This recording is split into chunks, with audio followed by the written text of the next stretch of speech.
ನಿನ್ನ ದರುಶನಕ್ಕೆ ಬಂದವನಲ್ಲವೋ, ಪುಣ್ಯವಂತರ ದಿವ್ಯ ಚರಣ ನೋಡಲು ಬಂದೆ. ಮಹಾಪುಣ್ಯವಂತರ ದಿವ್ಯ ಚರಣ ನೋಡಲು ಬಂದೆ.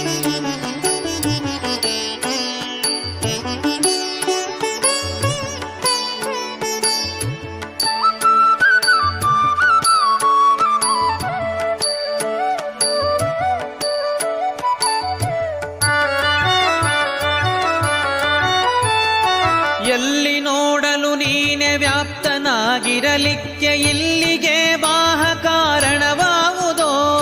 ಸೊಲ್ಲಿಗೆ ಕಂಭದೊಳು ತೋರಿದ ಮಹಾಮಹಿಮ ಅಲ್ಲಿ ಇಲ್ಲೇನಯ್ಯ ಬಲ್ಲಭಕುತ ಜನರಿಗೆ. ಕರೆದಾಗಲೇ ಓಡಿ ಬಂದೊದಗುವೋ